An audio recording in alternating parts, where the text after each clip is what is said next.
Welcome to the Weird Library. I am the librarian. It is a pleasure to meet you here. Many have attempted, but failed, to visit through various means where you have merely stumbled. Indeed, the stars must be right, and the mists have waned. Do not let the strangeness of these walls concern you, nor the vast collection of its tomes. I have selected a particular tale in anticipation of your arrival.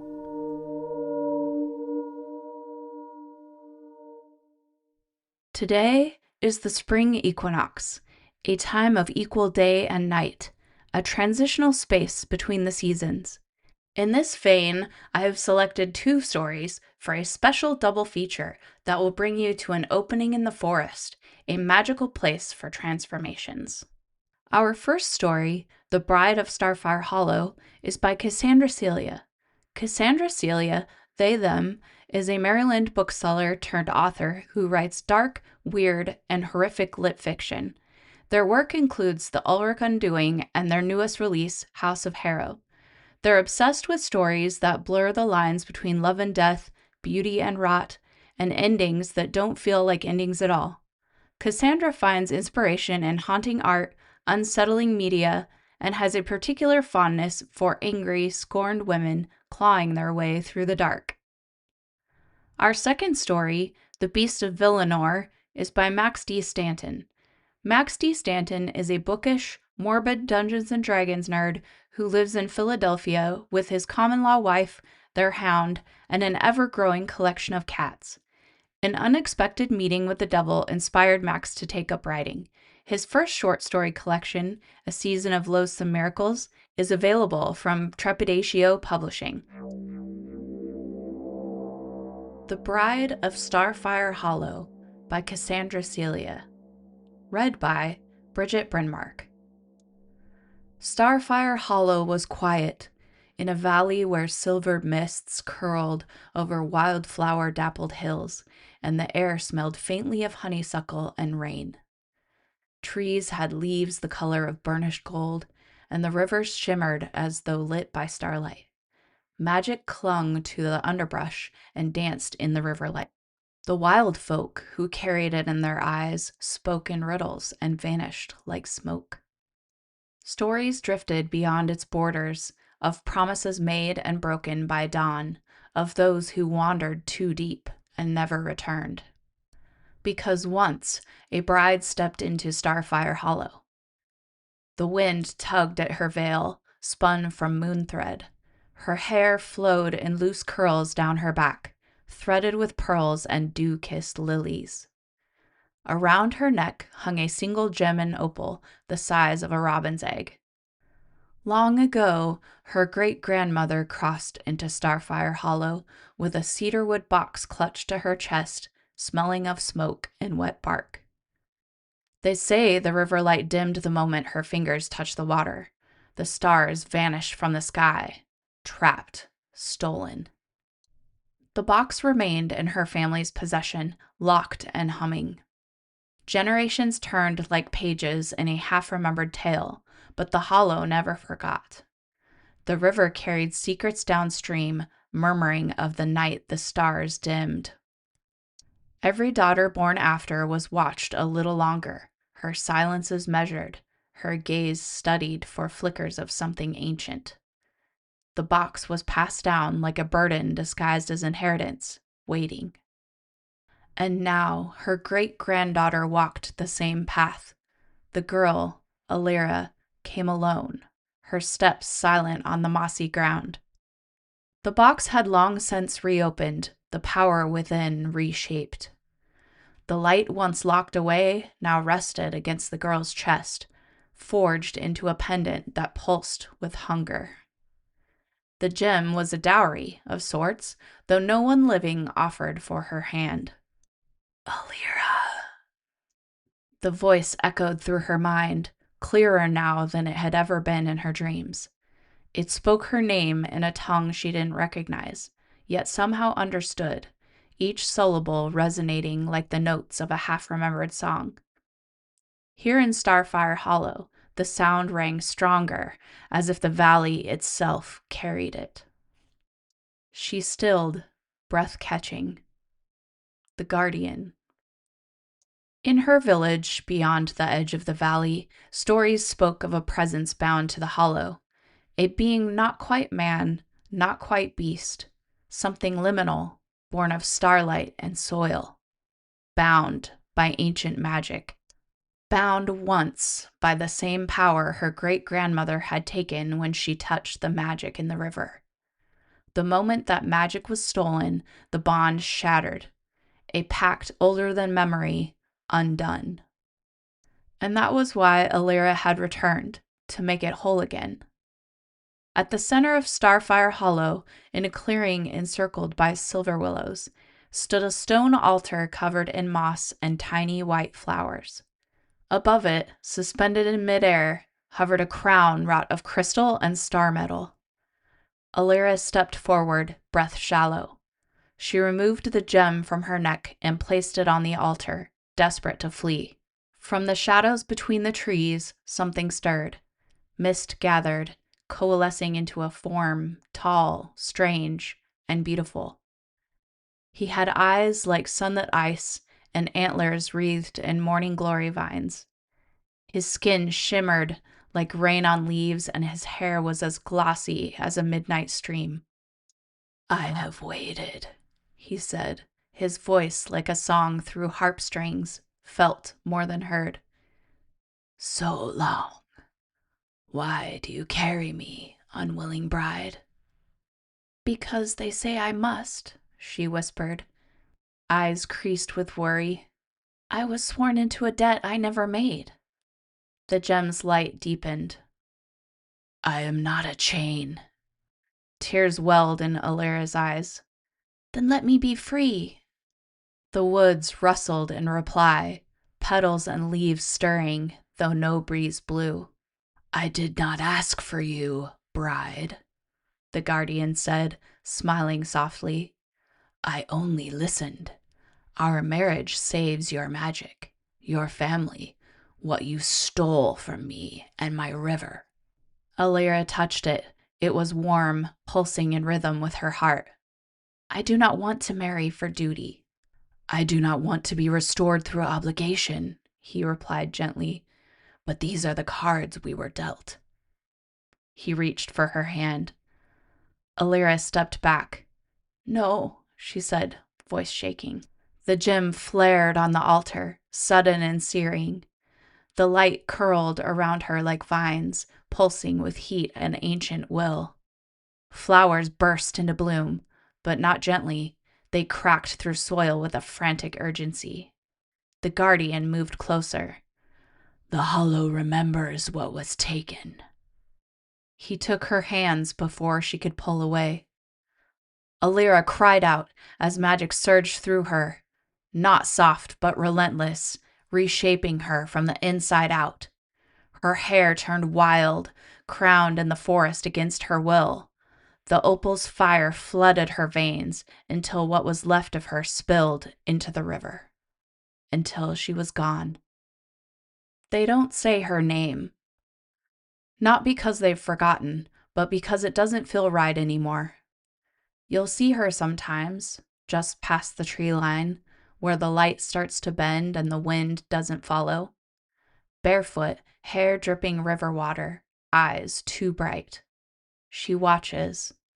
Not always, but enough. If she smiles, it's quick, crooked, unsettling, like she's remembering something you haven't lived yet. When she laughs, it catches in your chest. Wrong somehow, mourning dressed up in joy. The wild folk still sing. You can hear it late at night, those soft, looping melodies drifting in with the fog. They cling to your dreams, even after you wake. Especially after you wake. People follow the sound. Not many, and never on purpose. A wrong turn, a flash of movement, and suddenly the trees are thicker, the air too still. Sometimes they come back. But when they do, they're quieter. They carry things they don't remember picking up, a petal the color of spilled wine, a pearl that hums if you press it to your ear. They say they just found it, that it was nothing. They're wrong. The Hallow doesn't let go, and it never forgets.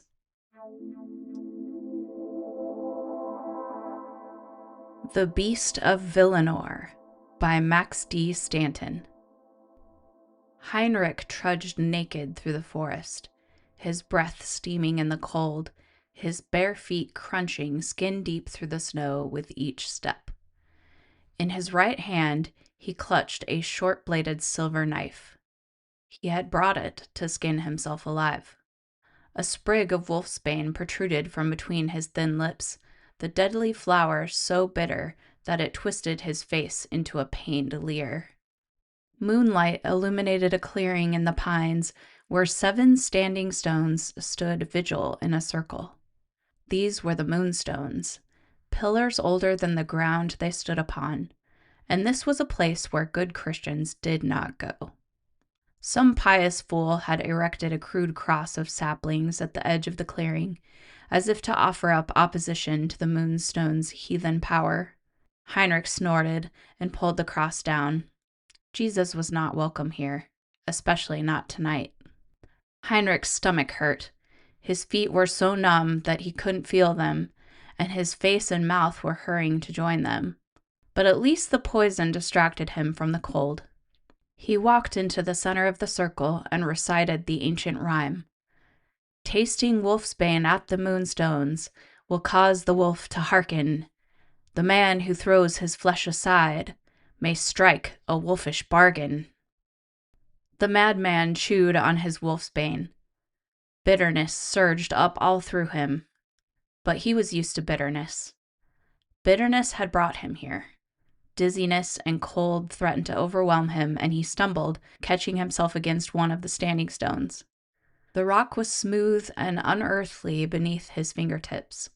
He leaned against it, drawing strength from it, then pulled back his head and howled. He howled with all the wind in his lungs.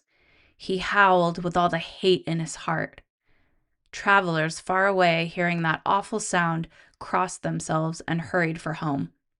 He called out, and a fellow predator heard him. The wolf hearkened. Heinrich smelt the wolf before he saw it, and he never heard its advance at all. The beast's stench came in thick on the winter wind, a rich, musky perfume, ancient and primal as sudden death. Heinrich's already racing heart now began slamming against his ribs, and his breathing became quick and erratic. He wanted to hurl himself into the ground and burrow into its protection, anywhere to avoid that terrible hunter's smell. The trees and even the timeless standing stones swayed and swirled like flowing water. He could not see his pursuer, but nonetheless it seemed to be all around him. Heinrich felt burning eyes upon him, an acute sensation of being watched. He was so rarely watched. His neighbors turned away from him. They tried to avoid him, to deny him whatever they could, and now he was the subject of intense, undivided attention so pure that it was tangible. Now he felt what it was to be seen and hungered for. A new type of dread, even worse than the smell. Heinrich turned and saw that the wolf was just a few paces away. The wolf was the largest that Heinrich had ever imagined, nearly the size of a horse. It was a beast of daggers and rippling muscle and bristling black fur. Every inch of the creature was a weapon. Heinrich gazed at its feral magnificence with longing. "I have come to make the wolf's bargain," said Heinrich, his lips so full of poison that his speech was slurred and halting. "I offer you my skin, and I will take yours." "Why do you want to live in my skin?" the wolf asked. "I can no longer bear to live amongst weaklings," Heinrich replied. "Softness disgusts me. Stupidity disgusts me. The ways of women disgust me. The village is full of soft things and stupid people and chattering women that make me sick to my soul." "I will trade with you," the wolf said. "For 7 years you will live as a wolf, and I will live as a man. And at the end of that time, I'll return to you to take my skin back." "I agree to the terms," said Heinrich. "How do we seal the bargain?" he asked. "Do we shake on it?" The wolf growled softly. "Wolves make our pacts in blood, not in gestures." Heinrich knew what he had to do. He had cut himself before so as to feel. This was merely an extension of the principle. Heinrich opened himself from the groin to the chin with the silver knife, cold as an icicle. The pain was so intense as to be ecstatic, an experience whose sheer enormity transcends all conventional notions of suffering and pleasure by piercing into a whole new state of being. The wolf sat down on its haunches and watched with keen interest while Heinrich stoically and methodically carved himself out of his own skin, turning the snow all around him to crimson slush. Sometimes the wolf played an active part in the flensing, pinching his skin with its sharp yellow teeth and peeling it back from the muscle. When Heinrich was degloving himself, the wolf had to grab onto his fingertips and pull. Together they stripped the man more naked than the day he was born. When Heinrich was done, the wolf bit into its belly and tore itself open, pulling its own hide away. Heinrich assisted in the task with his knife, showing the wolf no more tenderness than he had given himself. The flayed man grappled with the hairy beast, cutting into it, peeling it, stripping the wolf as the wolf had stripped him. Drenched in each other's carnage, enduring unthinkable agonies, and exposed down to their glistening muscles, they shared a strange and diabolical intimacy in the moonlight. When they were finished, each stood before the other, panting and raw and red all over. The wolf was first to act. He burrowed his nose into Heinrich's skin and slipped inside. For a moment, he staggered around blindly, like a dog caught beneath a blanket. But once he got his bearings, he wriggled right in and made a perfect fit. Clad in Heinrich's skin, the wolf looked exactly like the man had, with not even a hint of the seams. The wolf Heinrich shivered bitterly in the cold. "Man-skins are so thin," he complained. "No wonder you wanted another." Heinrich was not listening. He was putting on the reeking, blood-dripping wolfskin, and thus was lost in the rampant sensations of his own transformation. His pain vanished immediately as he slipped on his new skin, the hide connecting seamlessly to his body to envelop him in wholeness and warmth. He felt himself becoming stronger and swifter than anything human. His jaws became a lethal weapon, a mouth full of death. Standing on two legs became an impossible absurdity, so he dropped onto all fours. Every sense was sharpened to astonishing new extremes, especially his sense of hunger. The Heinrich wolf pulled back his head and howled at the moon. It was a wolf's call, the exclamation of a strong and confident predator. He was a newborn being, still wet in the gory juices of his delivery, and the whole world fresh and surprising. The smell of blood was making him drool uncontrollably. He howled again, then galloped ungracefully into the pines, ravenous and impatient for the hunt. The shivering wolf Heinrich watched the new beast bound away. He picked up the silver knife, still learning how to work his strange new hands, and then hurried off, following Heinrich's footprints back towards their source, the town of Villanor. The Heinrich wolf gamboled through the dark woods, reveling in his wonderful new body and thrilled with the bargain he'd made. He caught a new scent on the wind, and an almost erotic change of anticipatory pleasure shuddered through him. It was the scent of a victim. The doe was at the edge of a frozen stream, drinking through a hole in the ice, when the Heinrich wolf came upon her. He took a moment to admire her delicate sylvan beauty, her long, slender legs, the dewy stippling of white spots along her haunches, her timid black eyes. It was his first time seeing a deer through the eyes of a wolf. Then his stomach rumbled, and the moment of beauty dissipated, or perhaps transformed. The Heinrich wolf pounced clumsily, still unused to life on all fours, and gave his victim a chance to run. She skittered away with the speed born from living in constant fear, cutting across the ice. But the crust couldn't hold her weight, and she broke through, falling into the icy water with a pitiable bellow. The Heinrich wolf caught hold of one of her forelegs as she thrashed about, shattering her bone in his teeth without even meaning to. He easily hauled the screaming, helpless creature back onto land and began to eat without even bothering to kill his prey. The Heinrich wolf had never tasted anything so delicious when he was a man. Human food had no life in it at all. Cold seeped through the Heinrich wolf's dense fur. He decided to find a lair.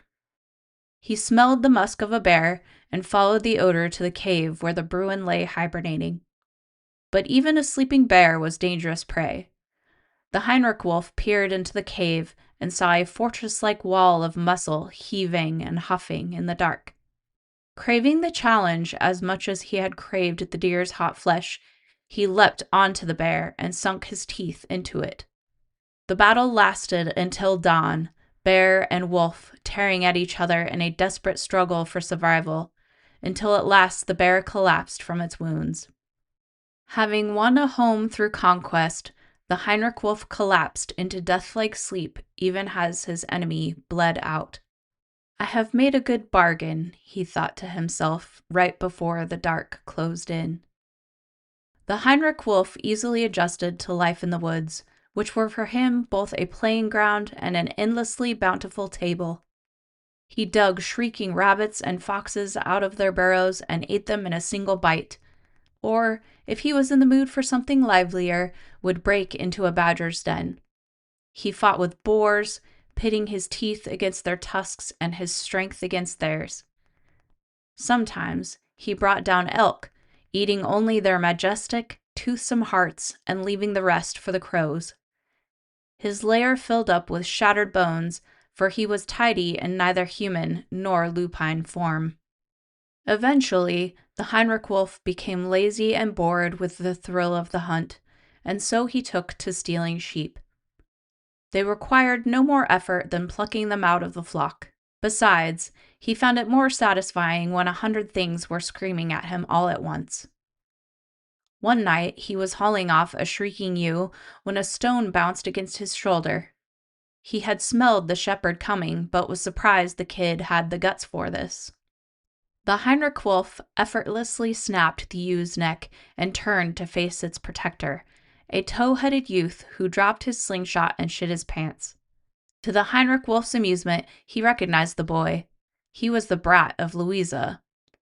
Louisa with the red hair and the freckles. Louisa who, when he had been a human, had turned him down and told him to leave her alone. Louisa, the bitch. The Heinrich wolf smiled a grin like a row of pikes.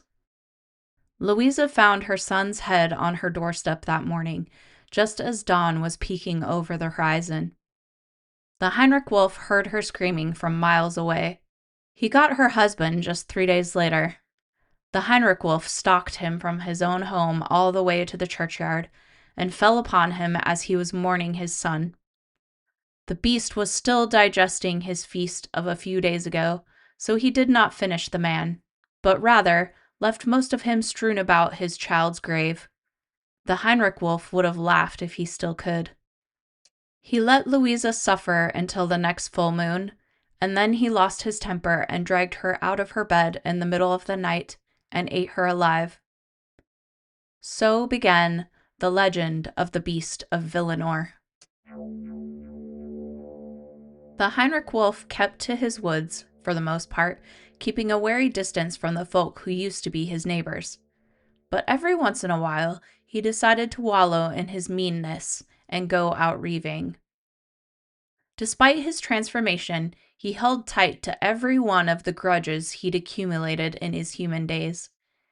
He treated his hatreds like a miser treats treasure, nurturing them and protecting them and accumulating a great hoard. One night, the Heinrich wolf caught up with a man who had laughed at him. The Heinrich wolf pulled the man's intestines out and wrapped them around a yew tree by running in circles around it. On another occasion, he found his old landlord using the outhouse at night. The Heinrich wolf tore the man in half, taking the legs to eat and stuffing the rest into the shithole. He especially loved to stalk the women he considered his enemies, taking them like frightened little deer. But his resentments extended to the whole of the human race, and he was happy to murder strangers as well as those that he knew. One of his favorite games was to kill a traveler's horse and pursue the rider towards town, letting his prey get right up to the site of the church steeple before leaping upon them. Traffic to Villanor dried up. The place earned an evil reputation. The parish priest begged the Almighty for aid against this marauder. The aid was not granted, or it was insufficient against the Heinrich wolf. Trappers and hunters came stalking a shot at fame.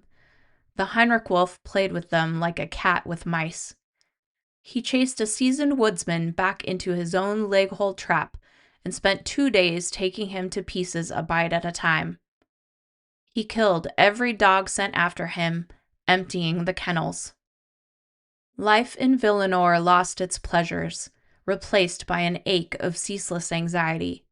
To go out after dark was to know mortal fear, and the townsfolk raced the sun going home in the evenings. It was impossible to mourn the dead properly, for the beast was known to hunt at the churchyard, and so grief colored every interaction and soured every meal. Extravagant theories about the beast spread swiftly. Many believed the ravening creature to be the devil itself. Another popular theory held that the beast was a local nobleman indulging a taste for mayhem and cannibalism under cover of a wolfskin. People had to travel in groups, and nobody really trusted each other. The Heinrich wolf howled at the moon, delighting in the horror he inspired. 7 years passed under the shadow of the beast. One day, the Heinrich wolf awoke in his cave on his bed of rotten bearskin to the smell of men and the sound of trumpets. The beast stormed out in a rage, violently offended to have his sleep interrupted, only to realize that he'd finally fallen into a trap. As the Heinrich wolf emerged into daylight, the hue and cry went up. The mayor of Villanor had called a wolf hunt, and the woods were alive with armed men. A peal of gunfire rang out, befouling the air with saltpeter and sulfur. A silver bullet bit deeply into the Heinrich wolf's side. The Heinrich wolf sprinted off in a panic, abandoning his lair, but everywhere he turned he saw snarling men with pitchforks or pikes, walling him in. Usually he would have run right through them, but half his body was going numb, and he tasted his own blood with every breath. The mayor himself rode up on horseback in pursuit, driving a silver-tipped spear deep into the Heinrich wolf's shoulder. The beast shuddered in shock and pain. For the second time in his life, he experienced transcendent agony, but whereas his first experience elevated him to the lord of the forest, now he found himself sinking into a muddy pit of negation. The Heinrich wolf collapsed, his strength running out of him into the snow in red rivers and steaming pink clouds. Every breath required a mighty exertion. His numb limbs refused to obey. He swooned and collapsed in a heap. He couldn't turn his head with the spear in his shoulder, but he heard the mayor dismounting, the man's boots crunching through ice rime, just as his own bare feet had done at the moonstones when he was last a man. Terror gripped the werewolf, so strange and novel after 7 years of fearless savagery. His bladder lost its grip and he pissed himself, adding the stench of ammonia to the blood and musk in the air. The mayor knelt down beside his fallen prey, and the Heinrich wolf's eyes widened with the shock of recognition when he saw the face of his hunter. His old face, the face he had given up, looked down on him without pity. The wolf Heinrich had returned after 7 years, as promised. I promised that after 7 years I would take my skin back, the wolf Heinrich said. "I never said that I would return yours. It fits me very well, as you can see." With that, he cut the Heinrich wolf's throat, using the very same short-bladed silver knife that Heinrich had brought to the Moonstones 7 years ago. They paraded the beast's carcass through Villanor while people played fiddles and flutes and danced in the streets, with the hunters having their pick of partners. As news of the kill spread, the whole town turned out to offer their thanks and congratulations. A girl threw a crown of flowers onto the mayor's head and embraced him in a kiss. Many wept freely to see their loved ones avenged, or just from relief. The Villanor church bells rang in celebration, and the innkeeper broke open kegs of his choicest beer. "It's quite remarkable," a reveler said over his cups. "Heinrich used to be such a cruel and disagreeable person, even frightening. Who would have ever guessed he'd be elected mayor? Who'd have guessed that Heinrich of all people would save the town?" "I know what you mean," his drinking buddy said. "To be honest, I thought one day he'd be hanged, and I was looking forward to seeing it. But overnight he changed to a quiet, serious man. A man you can get behind. We're so lucky to have him." That evening, when the revelry was spent and the beer kegs exhausted, the mayor had the beast of Villanor brought back to his own tanning shed. He was the greatest hunter in the village, likely the greatest hunter in all the duchy, and despite his high rank, he preferred to dress his kills himself.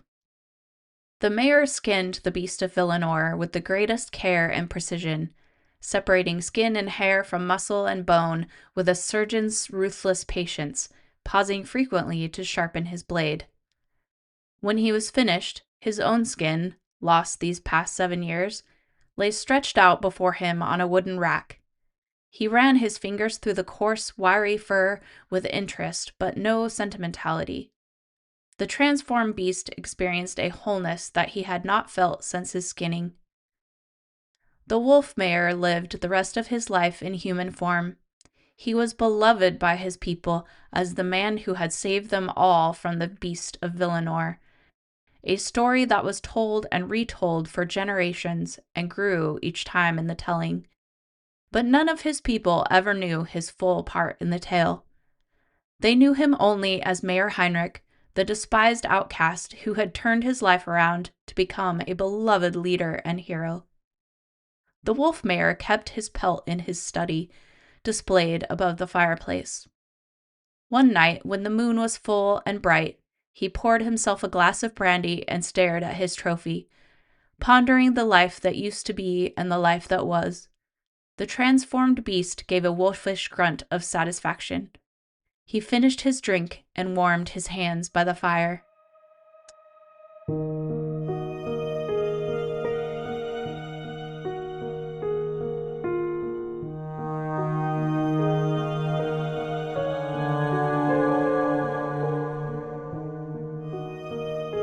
It has been wonderful having you visit, but time is fleeting.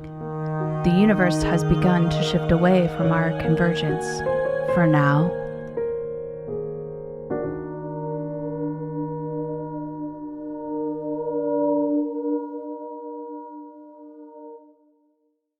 The Weird Library is produced by Dark Side of the Bridge Studios, LLC.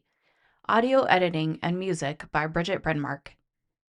Did you know that you can get your very own Weird Library logo book bag?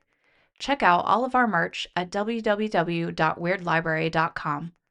All proceeds go towards producing episodes for the Weird Library. Other ways to help the podcast are to follow, rate, and review the Weird Library on your favorite streaming service. This really helps the show reach more people who will enjoy our stories. Your support is much appreciated, and thank you for listening.